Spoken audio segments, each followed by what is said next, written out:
नमस्कार, कैसे हैं आप सब। स्वागत है आप सभी का। यह वीडियो बिहार बोर्ड कक्षा 9 के विज्ञान विषय पर है, जिसमें आज हम लोग अध्याय 3 परमाणु एवं अणु के तीसरे भाग का अध्ययन करेंगे। चलते हैं अध्याय पर। तो आप देख सकते हैं यह है आपका अध्याय परमाणु एवं अणु, एटम्स एंड मोलिक्यूल्स। और पिछले दोनों भाग के वीडियो में हम लोगों ने परमाणु और अणु को यानी एटम्स एंड मोलिक्यूल्स को अच्छे से समझ लिया था। आज जो हम लोग का टॉपिक है वह है आणविक द्रव्यमान एवं मोल संकल्पना। इस दोनों को आज हम लोग अच्छे से समझेंगे और उसके बाद इससे संबंधित देखिए यहाँ पे कुछ प्रश्न हैं और फिर यहाँ भी कुछ प्रश्न हैं। इन दोनों प्रश्नों को क्या करेंगे, हम लोग हल कर लेंगे। ठीक है, तो आप मेरे साथ लास्ट तक बन रहे हैं। आज हम लोग आणविक द्रव्यमान और मोल संकल्पना को अच्छे से समझ लेंगे। तो चलिए शुरू करते हैं अपने टॉपिक को। हमारा टॉपिक है आणविक द्रव्यमान एवं मोल संकल्पना। आणविक द्रव्यमान को हम लोग इंग्लिश में मोलिकुलर मास कहते हैं और मोल संकल्पना का मतलब होता है मोल कंसेप्ट। ठीक है, पहले हम लोग आणविक द्रव्यमान को समझेंगे, उसके बाद हम लोग इससे संबंधित कुछ प्रश्न को हल करेंगे, उसके बाद फिर मोल संकल्पना को समझेंगे। ठीक है, तो देखिए आणविक द्रव्यमान जो है इसमें हमको दो चीज़ समझना है, आणविक द्रव्यमान और सूत्र इकाई द्रव्यमान। ठीक है, यह दोनों एक ही चीज़ है, बस थोड़ा सा इसमें अंतर है। हम चलते हैं इसको कॉपी पे अच्छे से समझ लेते हैं यह दोनों चीज़ क्या है। तो देखिए यहाँ है आपका आणविक द्रव्यमान यानी मोलिकुलर मास और यहाँ है सूत्र इकाई द्रव्यमान यानी फॉर्मूला यूनिट मास।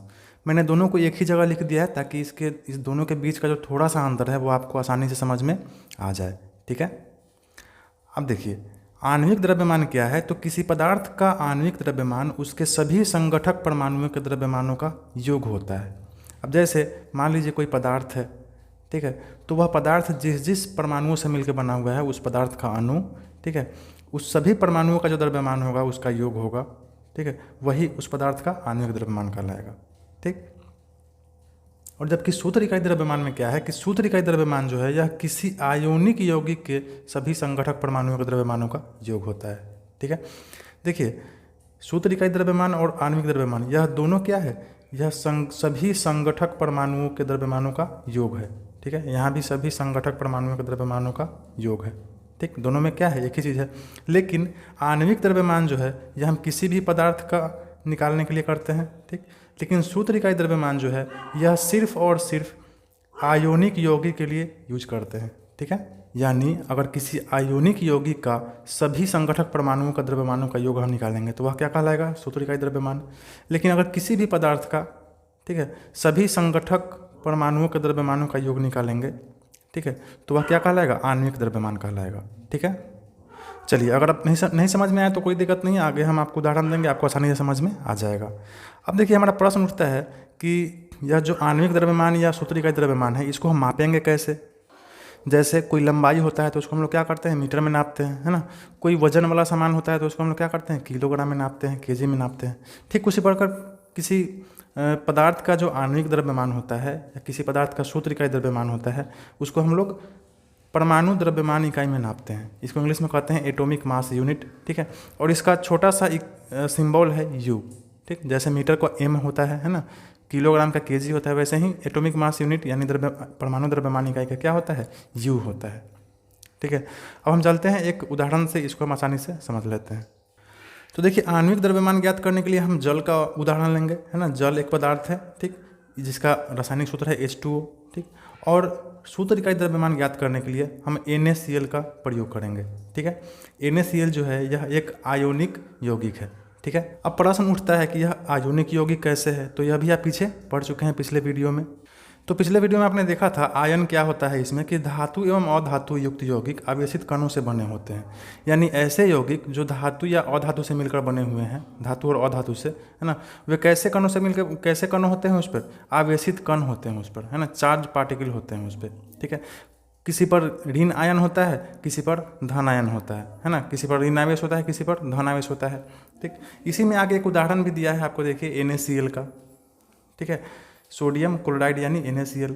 इसमें जो Na है यानी सोडियम, इस पर क्या है, इस पर धनात्मक आवेश है ना, और यह जो क्लोरीन है इस पर ऋणात्मक आवेश है।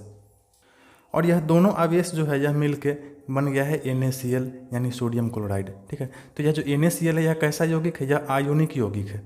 ठीक है, इसके बाद भी आपने अगले पन्ने पे देखा था आयोनिक यौगिकों के बारे में, है ना, जैसे एल्युमिनियम ऑक्साइड Al2O3। ठीक, फिर उसके बाद देखिए कैल्शियम ऑक्साइड यानी CaO। ठीक, वैसे ही देखिए सोडियम नाइट्रेट NaNO3, तो ये सब क्या है, ये सब आयोनिक यौगिक है। ठीक है, और इसी आयोनिक यौगिक के लिए हम क्या करते हैं, सूत्र इकाई द्रव्यमान का प्रयोग करते हैं। ठीक, वरना यह दोनों चीज़ जो है, यह दोनों एक ही चीज़ है। ठीक है, अब जैसे हमको मान लीजिए जल का आणविक द्रव्यमान ज्ञात करना है, तो पहले परिभाषा देखिए, किसी पदार्थ का आणविक द्रव्यमान उसके सभी संगठक परमाणुओं के द्रव्यमानों का योग होता है। अब जैसे जल जो है यह H2O है ना, तो जल का संगठक परमाणु क्या हो गया, हाइड्रोजन और ऑक्सीजन, क्योंकि हाइड्रोजन और ऑक्सीजन से मिलकर बना हुआ है। तो संगठक परमाणुओं के द्रव्यमानों का योग, जैसे हाइड्रोजन है तो हाइड्रोजन का परमाणु द्रव्यमान कितना है, 1U है। आप पढ़ चुके हैं, देख चुके हैं पीछे। यहाँ आपके किताब के सारणी 3.2 में कुछ तत्वों का जो है ये परमाणु द्रव्यमान दिया हुआ है। ठीक है, आप यहाँ से नोट कर सकते हैं। ठीक, और विस्तार से सभी तत्वों का जो द्रव्यमान है वो आपको अगले चैप्टर में मिलेगा। ठीक है, अभी आप सिर्फ समझिए कि परमाणु द्रव्यमान है क्या, इसको कैसे ज्ञात करते हैं, आणविक द्रव्यमान क्या है, अभी आपको सिर्फ समझाया जा रहा है। ठीक है, तो यहाँ से मैंने पता कर लिया ऑक्सीजन का परमाणु द्रव्यमान कितना है, 1U, हाइड्रोजन का, और ऑक्सीजन का कितना है, 16U। ठीक, तो H2O का कितना हो जाएगा, देखिए चूंकि H 2 है यहाँ पर। ठीक है, तो 2 गुने H हो जाएगा, है ना, H का 1 है तो 2 गुने 1 हो जाएगा। और देखिए O जो है अकेला है तो 16 का 16 रह जाएगा, तो 2 इकाई 2 प्लस 16 कितना हो जाएगा, 18U। U मतलब एटॉमिक मास यूनिट, यानी परमाणु द्रव्यमान इकाई। ठीक है, तो जल जो है H2O उसका आणविक द्रव्यमान कितना होगा, 18U। वैसे ही देखिए NaCl एक आयोनिक यौगिक है, इसका परमाणु सूत्र इकाई द्रव्यमान क्या होगा, तो Na मतलब सोडियम और Cl मतलब क्लोरीन। सोडियम का परमाणु द्रव्यमान 23U है और क्लोरीन का परमाणु द्रव्यमान 35.5U है, आप पीछे किताब से देख सकते हैं। तो NaCl का कुल सूत्र इकाई द्रव्यमान क्या हो जाएगा, Na और Cl दोनों को जोड़ देंगे, Na का 23U और Cl का 35.5U, यह हो जाएगा कुल मिला के 58.5U। ठीक है, तो एकदम आसान चीज़ है, जोड़ घटाव करना इसमें कुछ भी नहीं है। आशा आपको समझ में आ गया होगा। हम चलते हैं एक और उदाहरण देख लेते हैं। अब देखिए फिर से एक अलग उदाहरण हम लिए हैं, इधर एक पदार्थ लिए हैं HNO3 यानी नाइट्रिक अम्ल। ठीक, इसका आणविक द्रव्यमान ज्ञात करना है।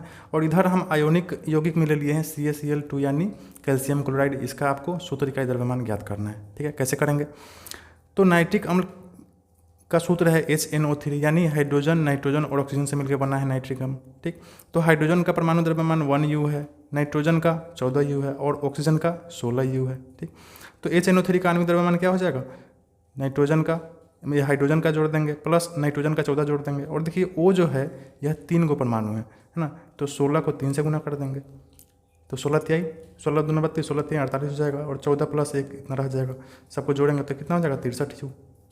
ठीक है, वैसे ही कैल्शियम क्लोराइड में क्या होगा, कैल्शियम का परमाणु द्रव्यमान कितना है, 40U है, आप किताब में देख चुके हैं पीछे।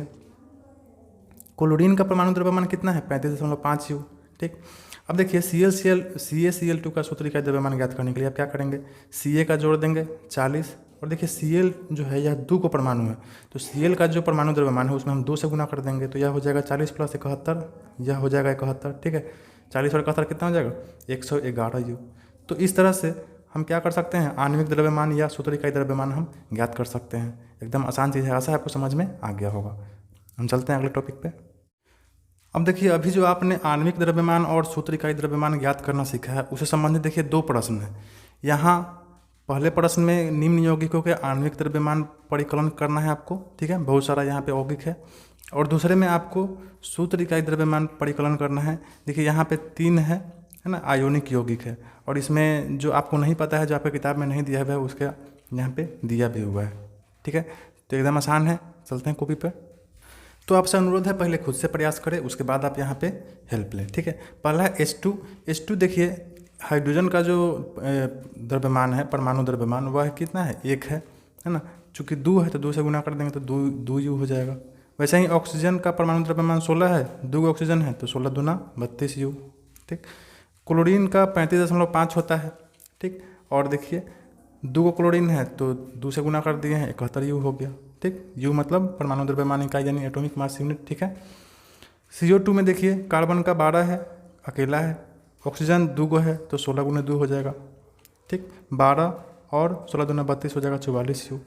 वैसे ही देखिए CH4 कार्बन का 12 होता है परमाणु द्रव्यमान। ठीक, और हाइड्रोजन 4 है तो 1 गुना 4 हो जाएगा। ठीक, तो 12 और 4 कितना हो जाएगा, 16U। वैसे ही देखिए आगे C2H6 है, तो कार्बन का 12 होता है, तो 2 गो कार्बन है तो 12 दूना हो जाएगा, 12 गुने 2 12 दूना 24। और H6 है यानी हाइड्रोजन 6 गो है तो 1 गुने 6 हो जाएगा, ठीक है। 24 6 30 यू हो गया। उसके बाद देखिए C2H4 है ना, कार्बन 2 गो है तो 12 गुने 2 हो जाएगा, और हाइड्रोजन 4 गो है तो 1 गुने 4 हो जाएगा, ठीक। दोनों को जोड़ देंगे तो कितना हो जाएगा, 12 दूना 24 और 1 चौको 4, 24 4 28 हो जाएगा। वैसे ही देखिए NH3 है यहाँ पे, है ना, तो देखिए N का N यानी नाइट्रोजन का कितना है 14, अकेला N है तो गुने 1 हो जाएगा, और हाइड्रोजन 3 गो है तो 1 गुने 3 हो जाएगा, ठीक। 14 3 17 यू हो जाएगा। उसके बाद देखिए CH3OH है, कार्बन का 12 होता है आपको पता ही है, हाइड्रोजन 3 गो है तो 1 गुने 3 हो जाएगा, फिर प्लस में ऑक्सीजन अकेला है तो 16 हो जाएगा, हाइड्रोजन 1 है तो 1 हो जाएगा, ठीक। 12 3 16 और 1 तीनों चारों को जोड़ेंगे तो यह हो जाएगा 32 यू, ठीक है। एकदम आसान प्रश्न था। ऐसे हम क्या करेंगे, इसको हल कर लेंगे। चलते हैं अगले प्रश्न पे। अगला प्रश्न ध्यान से देखिए, सूत्र इकाई द्रव्यमान ज्ञात करना है, प्रोसेस सेम टू सेम रहेगा, आप तो पढ़ेंगे पीछे, है ना, और जो आपको नहीं पता है वो आपको आपका परमाणु द्रव्यमान इसमें दे दिया है, ठीक है, आप यहाँ से हेल्प ले सकते हैं। चलते हैं कॉपी पर। देखिए पहला है ZnO, ठीक है, तो Zn का जिंक का कितना है 65 परमाणु द्रव्यमान, और ऑक्सीजन का 16 है, 65 और 16 जुट के हो जाएगा 81 यू, ठीक है। उसके बाद देखिए Na2O है, तो देखिए सोडियम का वो है 2 गो है तो 23, सोडियम का 23 दिया हुआ है आपकी किताब में, है ना, तो 23 गुने 2 हो जाएगा, और ऑक्सीजन अकेला है तो 16 हो जाएगा, 23 दूना 46 और 16 जुट जाएगा तो क्या हो जाएगा 62 यू हो जाएगा। वैसे ही देखिए K2CO3 है, पोटेशियम का कितना होता है परमाणु द्रव्यमान 39, ठीक, तो 39 गुने 2 हो जाएगा चूँकि K2 है, ठीक है, इतना हो गया। अब कार्बन अकेला है तो 12, देखिए ऑक्सीजन 3 गो है तो 16 गुने 3, ठीक है, ऑक्सीजन का 16 होता है। अब हम क्या करेंगे 39 दूना 78, 12 12 हो जाएगा, और 16 3 48, तीनों को जोड़ देंगे तो कितना हो जाएगा 138 यू, ठीक है। तो इस तरह से हम क्या करेंगे, इसको हल कर लेंगे। तो आपने इन प्रश्नों को हल कर लिया। अब हम चलते हैं अपने अगले टॉपिक पे। हमारा जो अगला टॉपिक है वह है मूल संकल्पना यानी मूल कंसेप्ट, ठीक है। देखिए यह बच्चों के लिए काफ़ी कंफ्यूजिंग टॉपिक है, लेकिन मैं आपको इस तरह से समझाऊंगा कि शायद आपको थोड़ा भी कंफ्यूजन इसमें नहीं होगा, ठीक है। तो आप बस बने रहें। मूल संकल्पना यानी मूल कंसेप्ट। हम चलते हैं कॉपी पर। तो देखिए यह है मूल संकल्पना यानी मूल कंसेप्ट। किसी पदार्थ का एक मोल बराबर 6.022 गुने 10 का पावर 23 होता है, ठीक है। यानी किसी पदार्थ के एक मोल में 6.022 गुने 10 का पावर 23 परमाणु, अणु या आयन या कण होते हैं, ठीक है। यह बस एक संख्या है, ठीक है। अब आप कहेंगे कि इसको हम दशमलव देके इस तरह से गुना करके पावर करके क्यों लिखे हैं, ठीक है। तो देखिए एक मोल बराबर इतना होता है, ठीक, 6022 पर 20 गो सोना हो जाएगा, ठीक है। तो आप इसको गिनेंगे कैसे, इकाई दहाई से आंकड़ा करते रह जाएंगे, आपसे इतना बड़ा नहीं गिनाएगा, इसलिए क्या कर दिया गया है, इसको छोटा करके इतना लिख दिया गया है, ठीक है। अब चलिए थोड़ा कंपेरिजन करके समझ लीजिए। जिस प्रकार एक दर्जन में 12 गो होता है ना, आप केला खरीदे हुएगा कैसे देता है, 1 दर्जन 2 दर्जन, है ना, और 1 दर्जन में कितना होता है 12 गो केला होता है, ठीक। वैसे ही अगर आप जोड़ा का इस्तेमाल करते होइएगा तो एक जोड़ा में कितना संख्या होता है 2 होता है, ठीक। तो जिस प्रकार एक दर्जन में 12 गो होता है, एक जोड़ा में 2 गो होता है कोई भी चीज़, वैसे ही एक मोल में 6.022 गुने 10 का पावर 23 संख्या होता है, ठीक है। यह बस एक संख्या है, ठीक है। अब चलिए इसके बारे में हम जान लेते हैं यह क्या है ना। इसे एवोगैड्रो स्थिरांक कहते हैं, एवोगैड्रो स्थिरांक। यह जो एक मोल है, एक मोल जो संख्या है ना, इसको क्या कहते हैं एवोगैड्रो स्थिरांक अथवा एवोगैड्रो संख्या भी कहते हैं इसको, ठीक है। इसे n लिख के और इसके बगल में छोटा सा 0 लिख देते हैं, है ना, इसी से इसको हम निरूपित करते हैं इसको, ठीक है। हर चीज़ का कोई ना कोई उसका छोटा सा सिंबल होता है उसको निरूपित करने का, है ना। तो एक मोल को हम कैसे निरूपित करते हैं, n के बगल में छोटा सा 0 लिख देते हैं, ठीक। अच्छा, यह जो मोल है यह एक इटली के वैज्ञानिक एमिडो एवोगैड्रो के सम्मान में रखा गया है, ठीक है। यह जो संख्या है जिसका नाम है एवोगैड्रो स्थिरांक या एवोगैड्रो संख्या, यह किसके सम्मान में रखा गया है, इटली के एक वैज्ञानिक एमिडो एवोगैड्रो के नाम पे, ठीक है। यहाँ तक कोई दिक्कत नहीं है। आप समझ गए कि जिस प्रकार एक दर्जन में 12 गो होता है, एक जोड़ा में 2 गो होता है, वैसे ही एक मोल में 6.022 गुने 10 का पावर 23 गो होता है, ठीक है। अब आइए इसका परिभाषा को देख लेते हैं। किसी परमाणु, अणु, आयन अथवा कण के, ठीक है, किसी परमाणु, अणु, आयन अथवा कण के एक मोल में मात्राओं की वह संख्या है जो ग्राम में उसके परमाणु द्रव्यमान अथवा आणविक द्रव्यमान के बराबर होती है। ठीक है, अभी आपने परमाणु द्रव्यमान और आणविक द्रव्यमान ज्ञात करना सीखा था। परमाणु द्रव्यमान तो होता ही है, किताब में दिया हुआ है ना, और आणविक द्रव्यमान ज्ञात करना आपने अभी सीखा है थोड़ा देर पहले। ठीक है, तो किसी परमाणु, अणु, आयन अथवा कण के एक मोल में मात्राओं की वह संख्या है जो ग्राम में, देखिए ग्राम में है ना, उसके परमाणु द्रव्यमान अथवा आणविक द्रव्यमान के बराबर होती है। ठीक है, आशा है आपको यह अभी समझ में नहीं आया होगा, लेकिन उदाहरण से आपको एकदम स्पष्ट हो जाएगा। चलिए देखते हैं। थोड़ा देर पहले आप परमाणु द्रव्यमान के बारे में जाने हैं, आपकी किताब में दिया भी हुआ है। आप देखिए यहाँ पे कुछ तत्वों का परमाणु द्रव्यमान यहाँ पे दिया हुआ है ना। और फिर यहाँ पे देखिए दूसरा नंबर जो प्रश्न पूछा है, तो इसमें कुछ का आपको पता नहीं था परमाणु द्रव्यमान, तो यहाँ भी आपको हेल्प के लिए कुछ परमाणु द्रव्यमान आपको दे दिया गया है, आणविक द्रव्यमान और सूत्र इकाई द्रव्यमान ज्ञात करने के लिए। ठीक है, तो किसी भी तत्व का या यौगिक का जब आप आणविक द्रव्यमान ज्ञात करते हैं, मतलब किसी तत्व का परमाणु द्रव्यमान होता है और किसी यौगिक का आणविक द्रव्यमान, तो उस द्रव्यमान को जब आप ग्राम में बदल देते हैं, ठीक है, वही क्या हो जाता है, एक मोल हो जाता है। ठीक है, अब देखिए उदाहरण से आपको एकदम अच्छे से समझ में आ जाएगा। हम यहाँ पे देखिए 3 उदाहरण लिए हैं, 1, 2 और 3। ठीक है, पहला है ऑक्सीजन का। ऑक्सीजन का परमाणु द्रव्यमान कितना होता है, 16 ग्राम होता है, 16 यू होता है ना, परमाणु द्रव्यमान इकाई होता है, एटॉमिक मास यूनिट 16 यू। ठीक, अतः 16 ग्राम ऑक्सीजन में परमाणुओं की संख्या कितना होगा, बराबर 1 मोल होगा।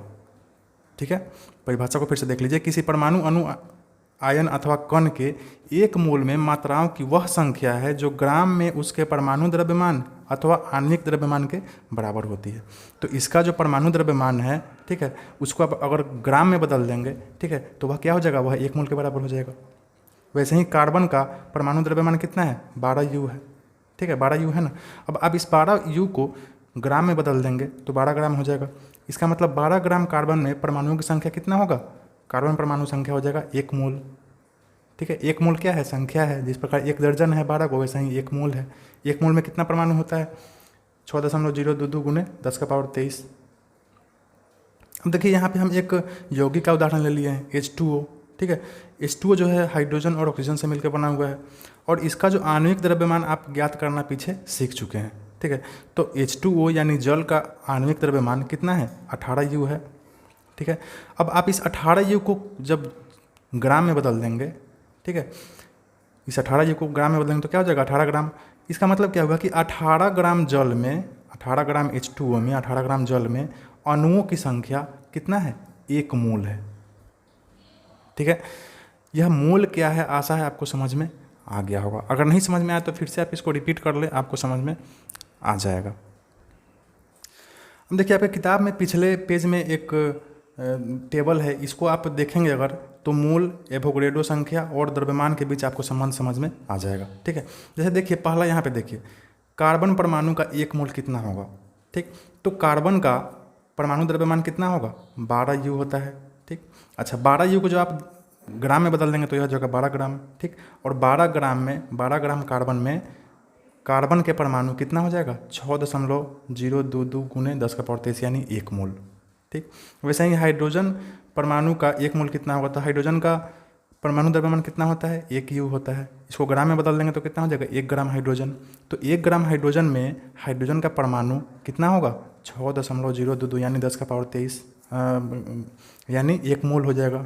ठीक है, वैसे ही किसी भी कण, वो चाहे वो परमाणु हो, अणु हो अथवा आयन हो, उसका 1 मोल बराबर क्या होगा, उन कणों का सापेक्ष द्रव्यमान। ठीक है, जैसे आप इन कणों का जो यू में द्रव्यमान ज्ञात करेंगे, आणविक द्रव्यमान या सूत्र इकाई द्रव्यमान या परमाणु द्रव्यमान, इसी को क्या करेंगे, आप ग्राम में बदल देंगे।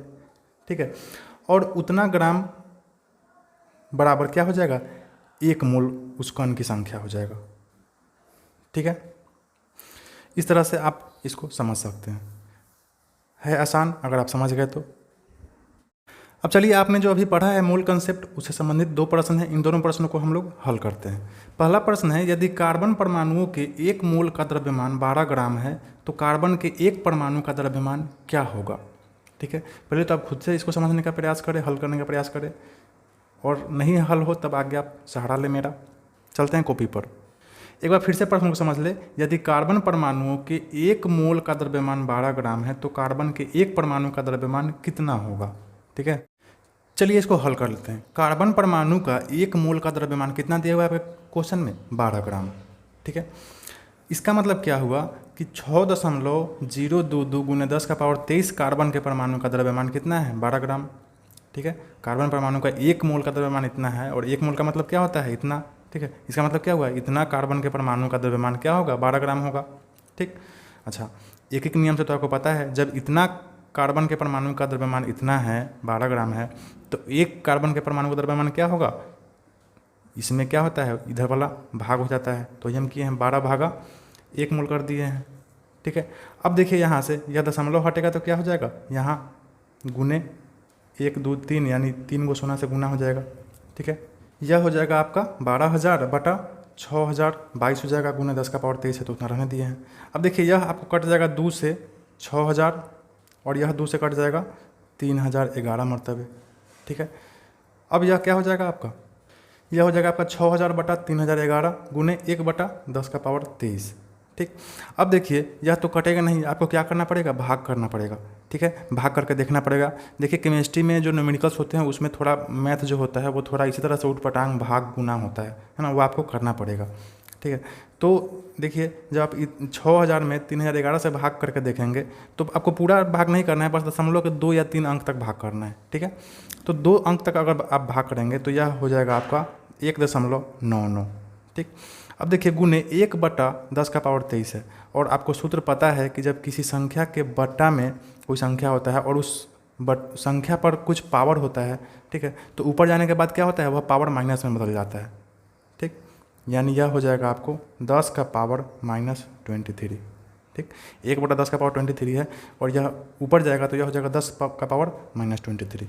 ठीक है, तो इसका आंसर 1 कार्बन का परमाणु का द्रव्यमान कितना हो जाएगा? इतना ग्राम। ठीक है, आशा आपको समझ में आ गया होगा। इस तरह हम क्या करेंगे? इसको हल करेंगे। अब देखिए अगला प्रश्न है 2 नंबर कि किसमें अधिक परमाणु होंगे।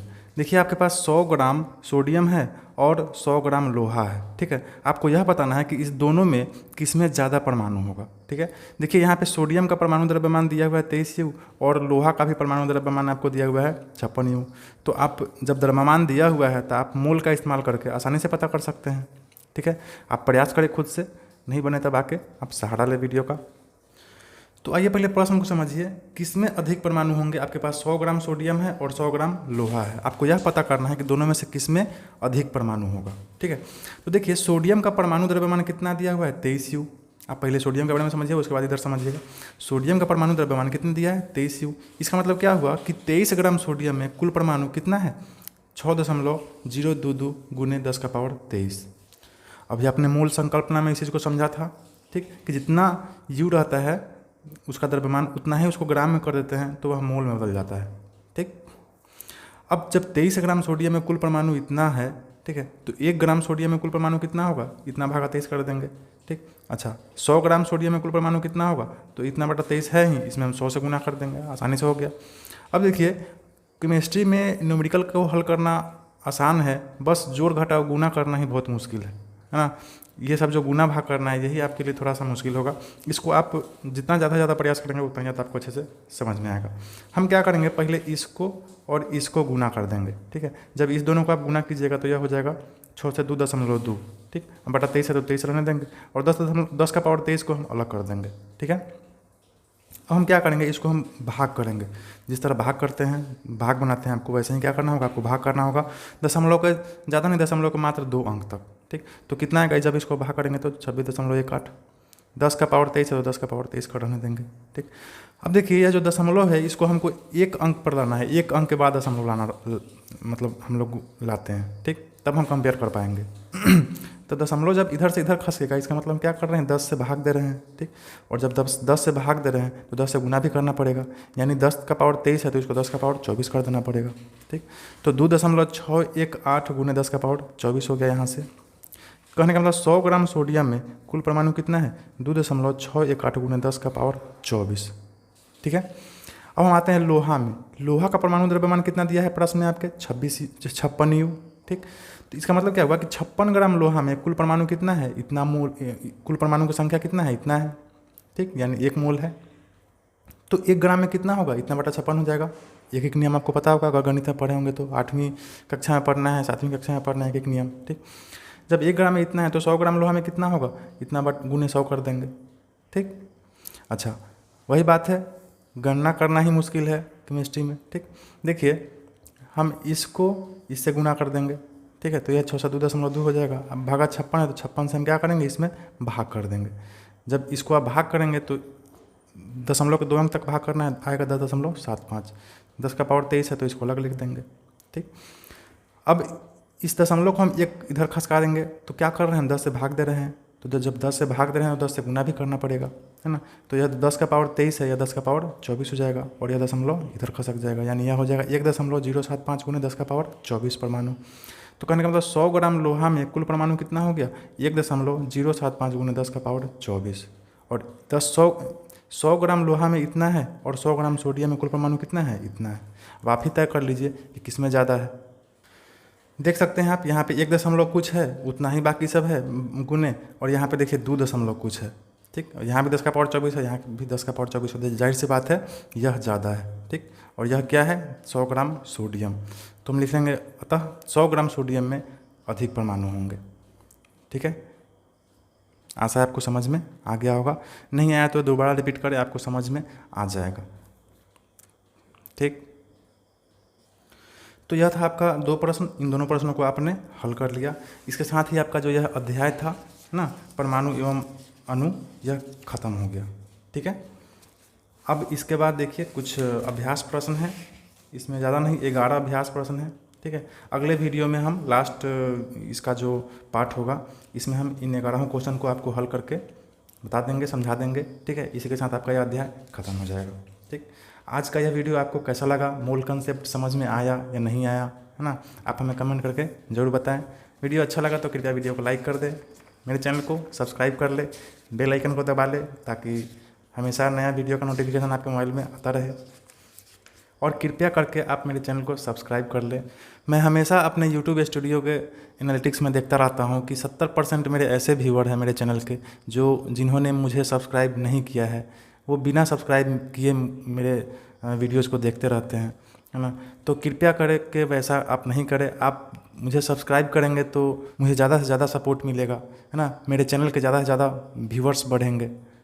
ठीक है, और हमको आगे वीडियो बनाने में और ज़्यादा मन लगेगा, इसलिए आपसे अनुरोध है कि कृपया सब्सक्राइब जरूर कर लें चैनल को। ठीक है, आप पढ़ते रहें, खुश रहें।